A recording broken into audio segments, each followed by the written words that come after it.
What's going on, everybody? Welcome to episode 5 of Seen But Not Heard, where we feature music from Panssarituho from Finland, Semtex from Minneapolis, and a little talk with my boy Justin Payne from Unmerciful. We'll jump right into it with Semtex from Minneapolis.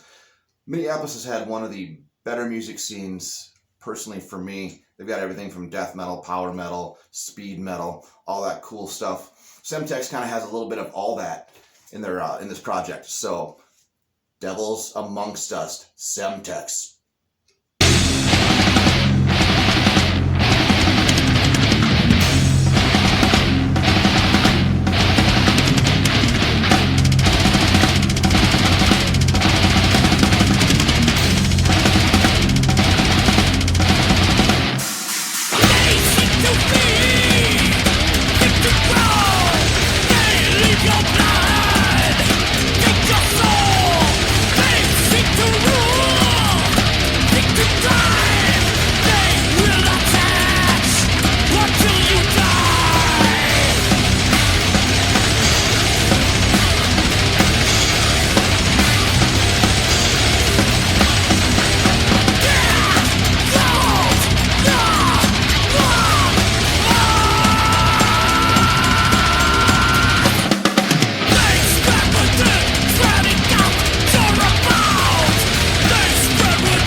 So in my travels of playing shows and going to shows, I've seen some things and I kind of want to share those stories with you. So we're bringing it back to 1998 Milwaukee Metal Fest. Now, back in the day, Milwaukee Metal Fest was one of the biggest fests in the world. People from all over would come to this, internationally, nationally, bands from everywhere. 1998 was particularly a great year. Merciful Fate, Crowbar, Meshuggah, Emperor, Impaled Nazarene, all these great bands. Well, so I was pretty broke during this time. I was 18 years old, went there with a group of my buddies. I did not prepare whatsoever. So they were down in the merch area buying some stuff. I'm just kind of hanging out. One of my buddies is talking to the guys from Today Is the Day. And I'm just kind of sitting there looking at stuff. And I go kind of hang out in the hallway I have no money, so what am I going to waste my time in there for?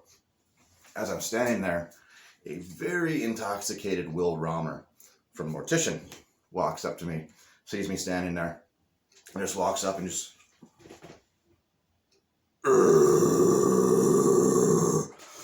just growls this beer-flavored death metal guttural right in my face, not in a malicious way, and then just went off and did not see him again the rest of the time. But it was one of those things I'll never forget. Don't know why it happened, but it was pretty fucking hilarious. None of my friends were around to see it either, which sucked. But yeah, it was one of those pretty cool moments in metal history for old Tannic there.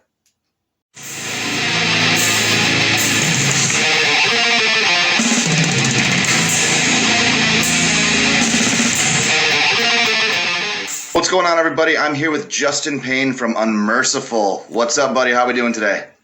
Hey, what's up, man? Good to see you again. I know, man. It's always a pleasure to be able to talk to you. How's life? Hopefully, we'll get to see each other in person one of these days again, right? It's been a minute. What was the last time? It was that you guys were playing Minneapolis, and I was at a Green Jello show playing, and we met up with you guys at your hotel. That was like 4 years ago? Man, maybe it's been a few. I remember that you came to the hotel and we hung out, and we had club sandwiches in the middle of the night. Yep. That was blast, man. Yeah, you and Cam and a few of the other guys from G-Tron had been there. I think it was Matt and Paul came to the show, actually, but then you guys were later because you had a Green Jelly show. Yep. So, yeah, man, like I said, it's always a pleasure to see you. I mean, after that, the first time we met in person, we've been talking on Facebook for a while. I kind of want to go into a little story here. It is because of Gorgatron. I know who you guys are, being that I work with Matt. He was wearing an Unmerciful shirt or an Unmerciful hoodie. And he's like, oh, have you heard these guys yet? And he told me about you and your guitar playing. So obviously me being, look him up on Facebook and found Ravenous Impulse had just been released within that year. And I gave it a listen. I was like, holy shit. Amazing stuff, dude. That's cool. I actually didn't know that. I didn't know that. I know that we know Gorgatron from Omaha. Funny enough, okay. First time we ever when they used to play that Infest, our buddy Chad Humphreys used to put together that Eastern Nebraska Death Fest, and I remember Jeremy and I we were standing kind of back by the merchandise, and as soon as Trog started, goddamn it, Gorgatron, I said Trog. As soon as they started, it was like we got 10 seconds in, and Jeremy and I kind of looked at each other and we're like, God damn, these guys are good, man. So we made the attempt to talk to them and get to know them that night, and we just immediately loved them, We're like, these guys, okay, this is my favorite fucking band now. And that's cool about them because... In fact, I'm listening to the new Gorgatron now. I have it down a little bit so it's not getting interfering, but I can't believe I haven't burned a fucking hole in that CD yet. Yeah. Dude, that's how I feel about Wrath Encompassed. Like I told you the other day, when that album came out, when I finally got my copy and my shirt, because I ordered that bundle, which was fucking awesome. I set aside a night where it's just me and that album. And after hearing that, dude, after hearing Ravenous Impulse and going into Wrath Encompassed, it was the same. I'm trying to explain how it felt. Ravenous Impulse was so polished, and Wrath and Compass was the same amazing writing, but just more raw. It felt like just a rawness in the production that just really, for me, who's someone who really likes like the lo-fi black metal, which it doesn't sound like lo-fi black metal, but it just had that gut punching, just awesome feeling to it. I loved it, front to back, amazing album. Awesome, man. Thank you very much. If I know, like as far as that production value, I mean that's our best sounding album so far. And you know, Clint especially, him being an engineer, he always wants to push it and make it. You know, when it comes to Clint, it can always sound better. It can always sound better. You know, and I mean he really invests in his gear, and he really invests his ears and his time and his talent into our productions and stuff. Because, you know, we do have a producer. You know, we work with Rob Rebeck out of Kansas City. Rob, love you, man. You're the best. Nice. But it takes a lot off of Clint to have somebody else there. You know what I mean? Because otherwise he's not only recording the whole album, but he's mixing it and he's mastering it. It's a lot. It's a lot to put on it. And but them two co-produce together, and like when it comes, I record what I need to record, and then it's in their hands, and I have no say so in it because I don't need to. You know, I mean, they'll ask, "Hey, check this mix." I'm not like I don't hear it, you know. But Clint, check this mix out. Check this mix out. Check out these volumes, this and that, you know. But it's one of those things. Him and Rob, like, they're so fucking good at everything they do. It's just, you know, it's going to be fantastic. The next one's going to sound even better. Mark my word. Can't fucking wait, man. I mean, I'm going to sit on this album for a while. I can't tell you how much I love it.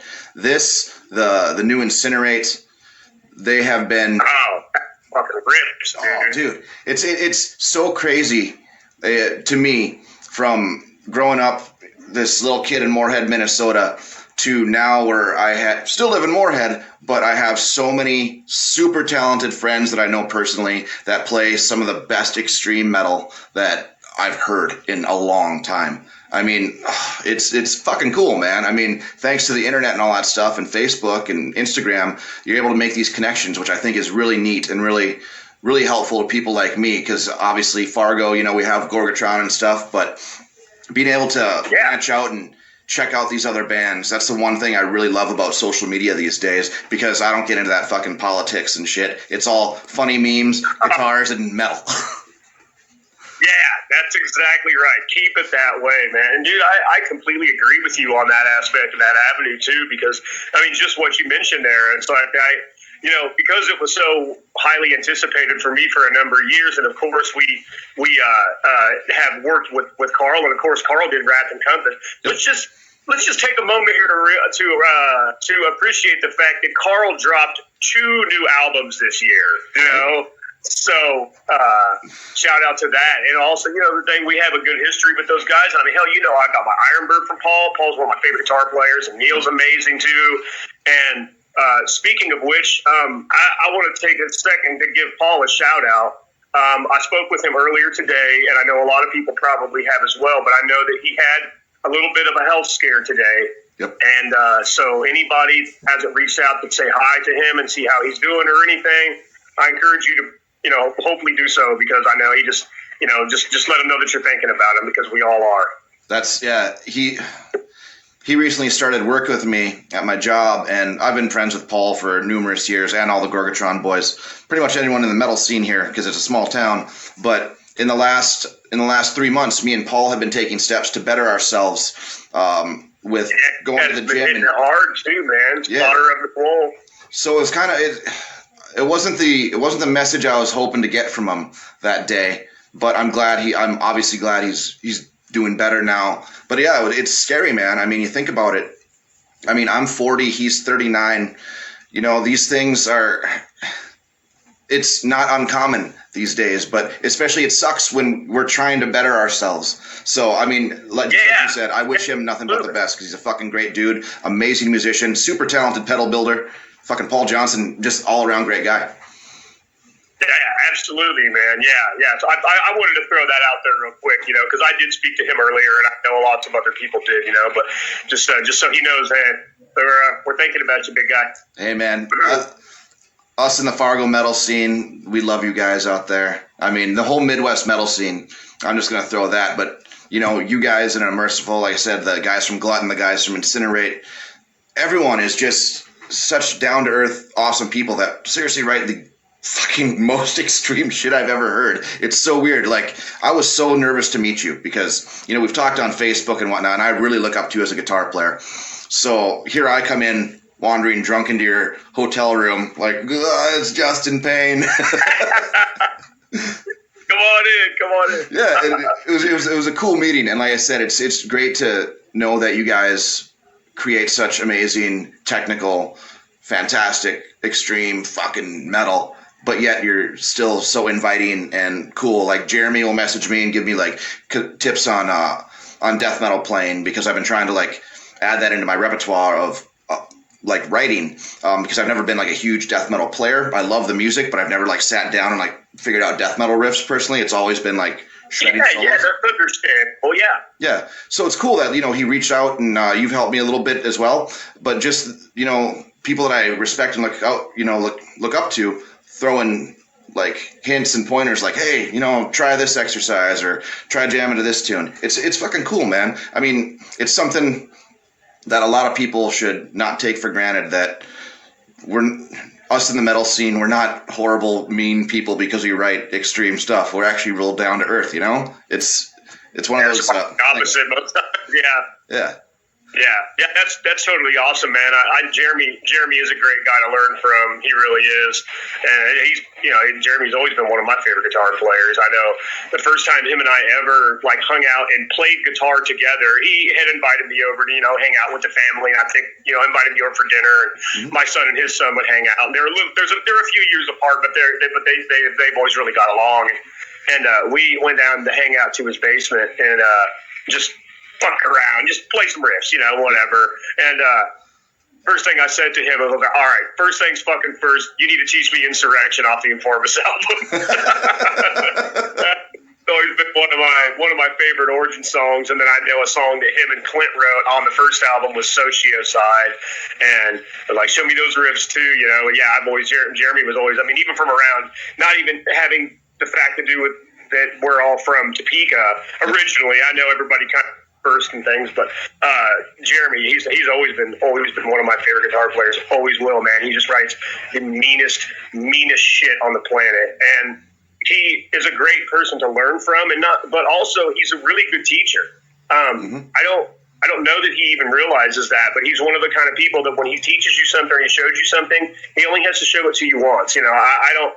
It's just his approach, I think, But yeah, that's really awesome that you guys chat, because he's a great person to learn from, and he really is. And going into your band a little bit more with Trent joining recently, that dude, how did you find him? What was the story of getting him? Because that guy, watching his drum videos is just mind blowing. Well, I don't know exactly what planet Trent is from, but he claims that he's from Kansas City. Okay, so we have not discovered the capsule yet, but we're still looking into it. Yeah, completely out of this world. It's pretty cool, man. The weirdest thing about that is we had a lot of trouble finding a new drummer, man. And the thing about it is we didn't really want to ask anyone that's around here, because like where we're from, Topeka is about the same size as your guys' town. It's 120 some thousand people, so you boil that down into percentages, and there's not really that many damn musicians. So you're kind of already limited, right? You know how it goes, man. You've been in plenty of bands. Oh yeah. But so we started looking around. We had people try out from France. We had people try out from Italy.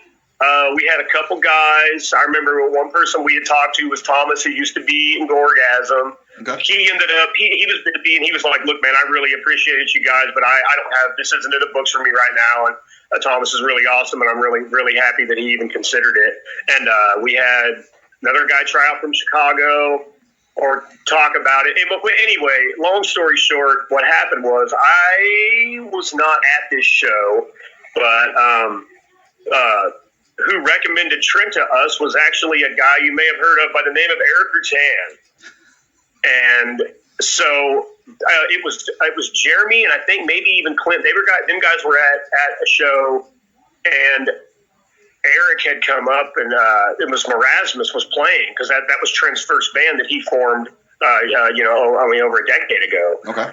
So they were playing, and I guess Eric had told Jeremy, like, "Hey man, that's who you guys need to get, man. He's a fucking machine."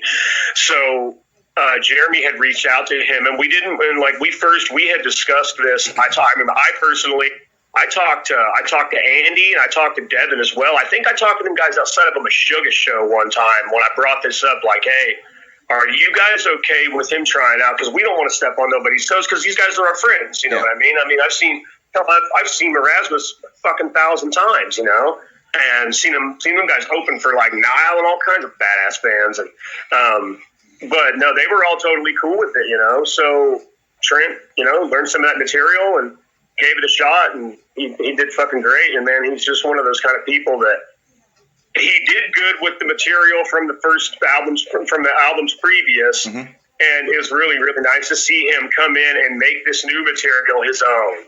And just just seeing him get away from the stuff that was already written and already played a certain way and put his own flair on everything. And he did fucking phenomenal. I mean, he recorded that entire album in 3 days, and you got to consider one of those days was mostly setting up. I mean, he didn't start tracking until fucking sometime in the early evening or something like that. Because drums take a minute to set up. Even if Rob's fucking his forte is drums, and he's amazing at it, but he wants the best sound possible, so it takes time. And I had mentioned this in another podcast that we did recently, but I like to throw this out there. So the very last song on that album is called Inexorable Decay. And I got that song finished with the lyrics done. Like, I remember I finished writing the lyrics on my lunch break in our back break room. In fact, when I got done, I took a picture of the chair because I was like, I finished lyrics fucking right here? Seriously? And I got that song done, like, it was literally days, 2 or 3 days before we went into the studio. And Trent essentially kind of learned that song in the studio. I mean, he had an idea of what we wanted to do because he'd heard it, but I mean, he hadn't heard it with drums. He hadn't really done much with it. Yeah. So if you listen to that song and just some of those punches and stuff like that and everything else that he did in it, that's basically kind of an on-the-fly song. So if that tells you, if that goes to show you his creativity on the fly, and just that's a testament to his dedication, because he's a fucking machine, man. That guy, he plays drums in his sleep, and I legitimately mean that. I bet Trent dreams about playing drums. I agree. Like I said, I followed his YouTube, and he pops up videos on Facebook, and it's always like, all right, I'm gonna clear like 3-4 minutes, whatever it is. I'm gonna watch this front to back because it's just amazing. And the same, and to throw the same kind of thing at like Matt from Gorgatron. There's these guys that, oh man, you got some super heavy hitters in the Midwest that people don't really know about, but now they're kind of getting their name out there, which is super fucking cool. I mean, like, oh yeah, because finding drummers, and like you were saying, with the smaller cities that we live in, smaller being 100,000, 200,000, there's not that many extreme metal drummers to pick from, like the guys that can just nail your shit. So it's tough to find. I get it. Yeah. Oh, yeah. Most definitely, man. It really is. And don't get me wrong. There's a pretty decent amount of metal musicians around here, and but the thing about it is that you have a small enough town, and the scene kind of goes up and down. Bands will be really active for a while, and then everybody just kind of dissipates, and they'll be active for it's really up and down. And I mean, the thing is that I don't even remember the last time we played a show in Topeka. I mean, hell, it might have been. I think it may have even been way back when we did one tour. We wanted to at least do one tour with John off of Ravenous Impulse. He wanted to do at least one to support it. He ended up being free around. I think the whole tour was in December, and we started here ran, did like an East Coast run and stuff. And it was like, it was only a total of like 2.5 or 3 weeks or something like that. And we kicked it off here in Topeka at a place called J&J's. It actually no longer exists. The building's still there, but it's not the same business. Okay. And the show was like off the hook, fucking body surfing. Everybody was just pure fucking lunatic Topeka form, man. It ended up being the best show of the tour. Second best show was in Moline, Illinois, actually. Shout out to my boy Jason Freeze for that. And but yeah, man, that may have been the last time we played here. We're basically a Kansas City band, I know we went down to Topeka. This had to have been 4 years ago now at a Topeka Metal Fest. It was a 2 or 3 day thing. We were playing the last day with Gorgatron. So we were just doing a Weekend Warrior. And I think you guys were playing the night before because we played on a Sunday, I believe. Okay, that sounds about right, yeah. Yeah, it was, time flies these days. I'm trying to remember, but I swear it was about 4 years ago. Because, yeah, we played Sioux Falls, South Dakota, and then drove to Topeka. And the cool thing about that Topeka show was there wasn't a lot of people there on a Sunday. I get it. I mean, and it is what it is. But everyone I met at that show was so fucking cool, and I still keep in contact with them. There's probably like 3 or 4 people that I met that day that I still talk to via Facebook. So, I mean, you don't have to. It's nice to play the bigger shows. Don't get me fucking wrong. I'd always rather have that. But, when you play to a crowd of like 15, 20 people, you can really make an impact on some of these people and then like get a chance to talk with them and, really kind of connect. So it was pretty neat. And it was an interesting trip. Let's just say on the way out of town, I wasn't allowed to use the bathroom in a gas station because people overdosed in it. So I had to piss on the building. Was that in Topeka? Yep. That was on our way out of town. Imagine that. Yeah. I'm standing in line with my energy drink. Cameron's behind me. A woman's trying to solicit Cameron. And he's just like, what's going on? And I'm just like, hey, I need to buy this, and can I get a key to your bathroom? And they're like, too many people do drugs in there. I'm like, well, what should I do? He's like, I don't fucking care. I'm like, well, I'm going to piss on your building. He's like, go for it. I'm like, awesome. Hey, got to be honest with him, Fucking Pika, that's man. Funny as hell, dude. Yeah. Fucking Topeka. That is a very Topeka story. I'm from here. I believe you. that always stuck with me. I'm trying to think, like, as far as the Topeka Metal Fest thing goes, that's my buddy Alex Niedersmer. God, I've known Alex. God, Jesus Christ, man. Not far from where I live, just down the dike on the creek, me and Alex, my friend Matt Gibbs from Horacle, we used to carry the amplifier down the creek and hang out with Alex where he lived at and play well, this tells you what we used to play like 6 Feet Under's first album just came out. There you go. That tells you how long that is. That was a few years ago, But yeah, Alex is. I've at least attended every one of those. I may have missed one because I was out of town or something. But we've played most of the Metal Fest with the exception of maybe the last couple of years. I know one year we didn't play because we didn't have a drummer, and we weren't on last year's either, but I did go. I went all the days last year and saw my boys in Impelled Offering and I had to get up, hurry up early one day, and when they were playing pretty early, Mike Yeager, our boy Mike, he drove from Kansas City to do his set, had to go back when he was in Dreams in Peril, so lucky, I'm glad that I got to catch that too. And yeah, hey, Alex and I, we go way back, man. And where was it when you played? Did you play as Brutler? Yep, it was a Brutler, and it was this bar. Was it outside or inside? It was inside. It was kind of the bar was more long than it was wide. Yeah, that was J&J's. And was there a pool table just a little like halfway through? I believe there was. Yeah, that was J&J's, and yeah. That place, J&J's was kicking really good with the metal there for a while, and then they ended up shutting it down. Somebody else leased it and turned it into like a sports bar or whatever. Yeah, it's down in the Arts District called No. But yeah, we played a bunch of really good shows there, man. I know John and John, when they were the ones that still ran it, man, they were real good to us, man. We had a lot of good times there, man. Shout out to them for that for sure. Yeah, we had like I said, even with a smaller crowd, it was still a blast for me. I mean, like anytime I get to meet cool people and talk metal, I'm in seventh heaven, man. You know, just it's all I want. Yeah. Okay, man. Yeah, and like you said, it's really cool, man. I mean, don't get me wrong. It's nice to play in front of 1,000 people, but it's really cool to be able to unwind and like be able to talk to every single person at the show. Like, oh man, there's only 30 people here, but I get to meet every single one of these people. Like, hey man, what do you do? Hey man, your daughter's the same age as my son, man. You know, like that kind of thing. Because I like to get to know people too, man. I'm personally not the one that's really into like I mean, we're a very professional band by all means. Don't get me wrong, but as far as I'm not so concerned about just being involved in the showmanship aspect of it. It's like, you know, I'm going to go play my show and then go sit on the bus and not talk to anybody.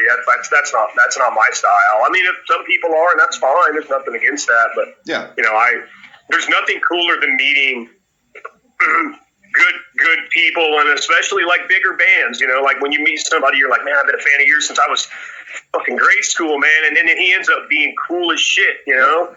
I'm a, you know, like good example. I'm a huge Testament fan, have been for a lot of years, man. And I met Eric Peterson in Kansas City here. I don't know, it was 10 some years ago, something like that. And it was before they played because they headlined. It was really cool. It was like a 2-day festival there. It was like got to see like Troglodyte and Discreet play with Testament, which is pretty badass, you know. Nice.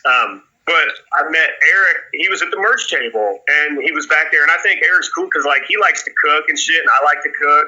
He's one of my very, very favorite guitar players of all time. He's just a riff master, man. Fucking modern day Tony Iommi.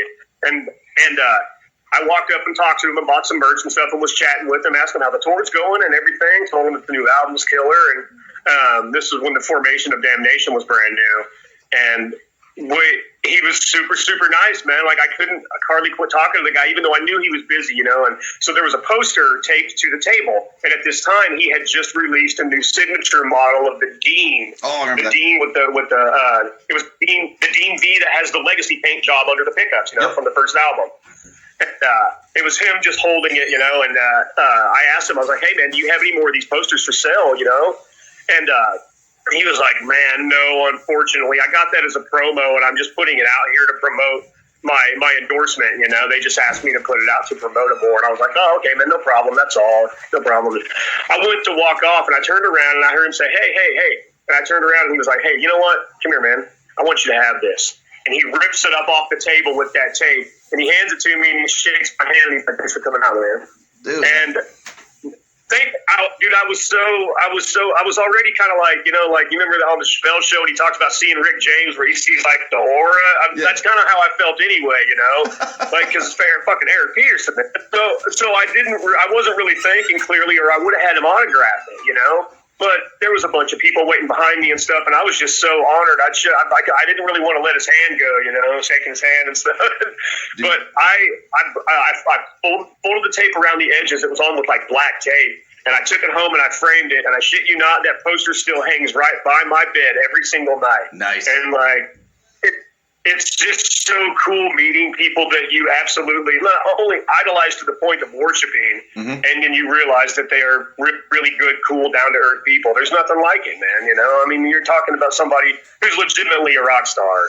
And that's the thing that I mentioned earlier, just meeting these people and getting that experience. I mean, on stage, you're watching them, they're doing the thing you love, that's why you're there.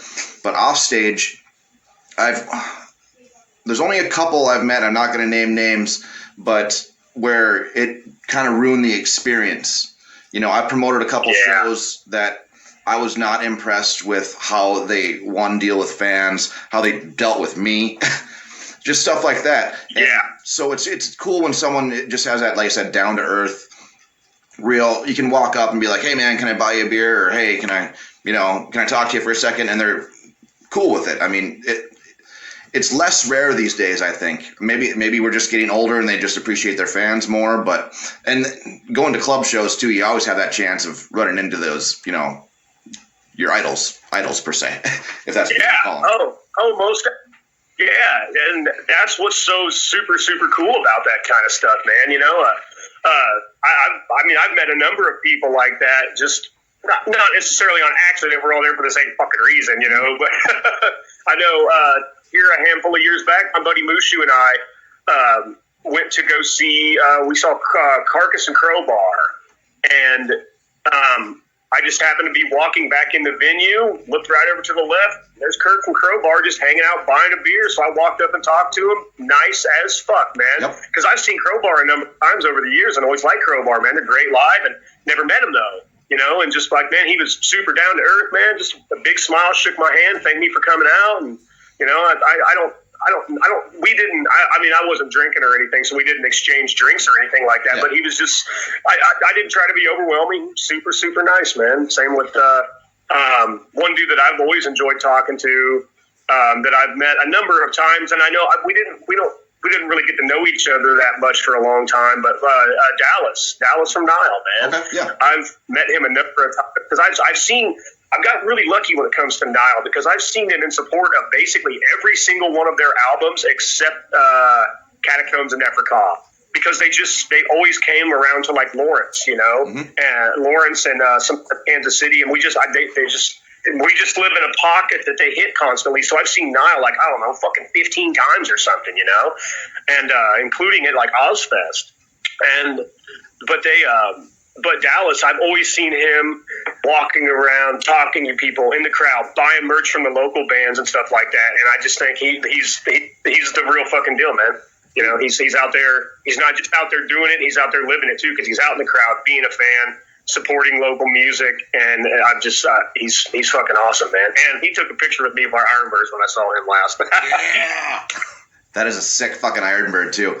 Yeah, dude, Dallas, I've always heard he was a cool guy. I never had a chance to meet him. The only time I've seen Nile was when they opened up for King Diamond, and the setup of that club, there really wasn't, unless they're like walk out into the actual crowd, you couldn't really like sneak behind into the alley. You had to go like all the way around a whole city block in Minneapolis just to find it. It was a pain in the ass, but oh shit!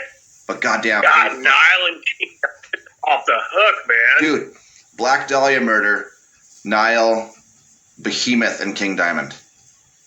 Jesus, that's fucking crazy, man. That was like Trevor from Black Dahlia, super 2004. guy.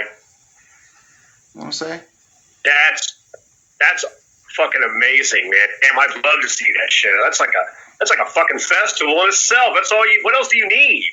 That's when they announced that lineup. I'm like, this has got to be wrong. Like, someone's got to be fucking with like me. this. You know, nothing's. This is too good to be true. And it was. And I think, like I said, it was at a mid-sized club. I think the max capacity was maybe like between 700 and 1,000, maybe, because they had like the upstairs area. But yeah, dude, you get to see it a little more up close and personal. That's killer. Oh, it's great. God, what was that place called? The Quest Club. The Quest Club in Minneapolis. Rest in peace, Quest Club. I don't think it's open anymore. I haven't seen a show there in probably 10 years. So, but yeah, super great lineup. And dude, like, back to Nile, amazing live band. Holy shit. Oh, dude, they're insane, man. God damn, they're insane. I mean, and that's another one of those bands that I know they've had some members come and go over the years and stuff, but they're one of those, I can never look at one rendition of Nile and be like, oh, these dudes, this rendition of, you know, with this drummer and such was better than this one. Like, those dudes always fucking rip. They always rip. I know I actually won some tickets to see Nile years ago. It was right after Those Whom the Gods Detest came out. And I was at home. I was like painting or something at fucking midnight. And there's this local station from about an hour away where the Kansas State Wildcats are at. It's K-State. It's college. Okay. They did a pit thing on this radio station there that college kids did. So of course the college kids, they play cool shit, you know. And they played Nile, and they're like, well, we got a brand new one from Nile here. Call in if you want to win some tickets to the show in Kansas City. The tour was Nile, Crisian, and Immolation. And I know for a fact Trent's old band Marasmus opened that show. I remember that. And I remember when they played the opening track of that album called Kafir. And there's that middle portion where it's like, it's all the super slow mutes. I remember getting up kind of close to the stage, and dude, they were loud, and their gear, they sounded so heavy that night that those mutes was like sucking air out of my fucking lungs, Nathan. I'm not making that shit up. Yeah. That's how hard you mute, Dallas. Was that tour around like 2013, 2014?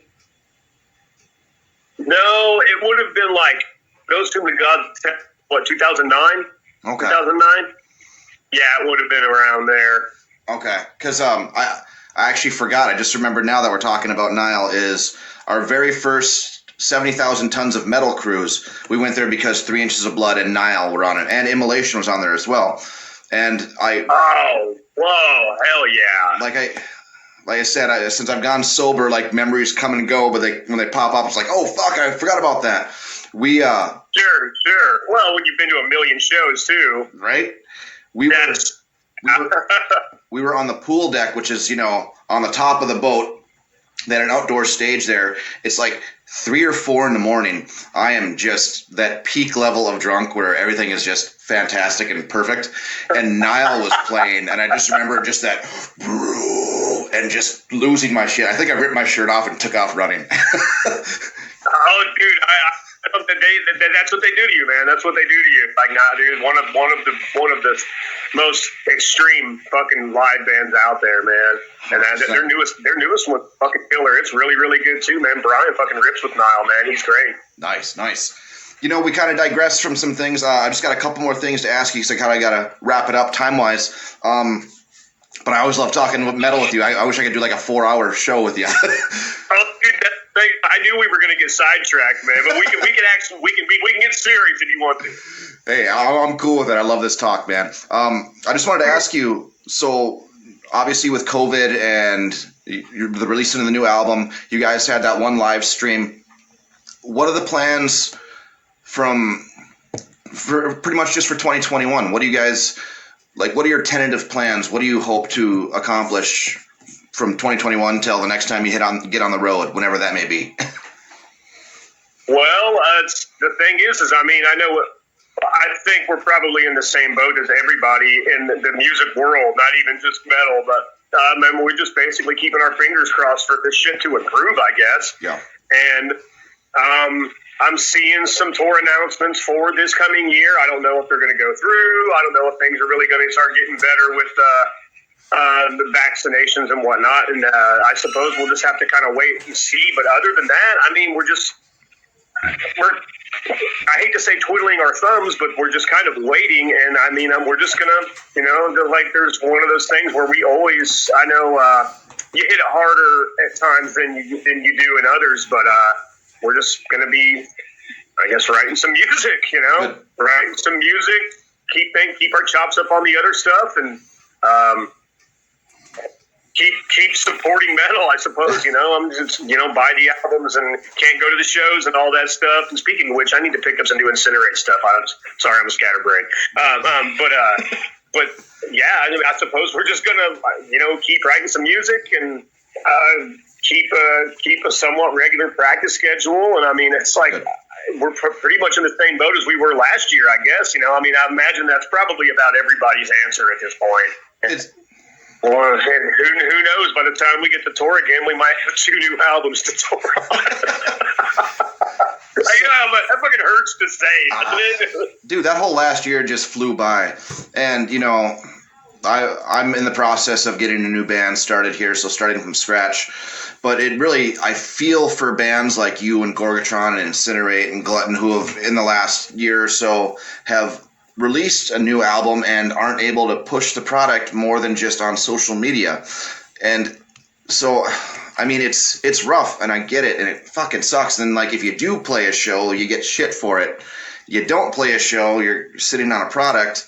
So, it's tough, and I just want things to go back to normal as soon as I can, because god damn it, I want to go to shows again, man. Yeah, absolutely. And at this I go see fucking Coldplay or something at this point. Jesus, man, just let me go to a goddamn concert. You might need to get a COVID test because you don't have any taste right now.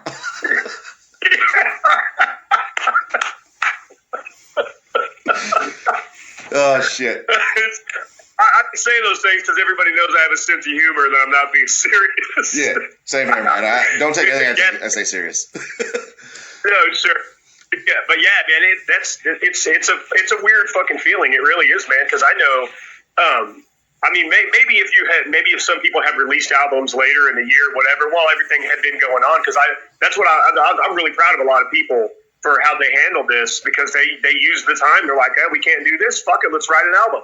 Yeah. Then you have fucking great albums coming out towards the end of the year and stuff. Like I know, like an Incinerate's album, it hasn't been out very long, and they use their time wisely, and it shows because that album's fucking killer, man. And so good. But I know with us, we didn't know this shit was coming, and so we had the album scheduled to come out, and it came out in April, and then it's kind of like, what the fuck is happening to this world, you know? And like, all right, then I guess this album exists on the damn internet, and that's about it, you know.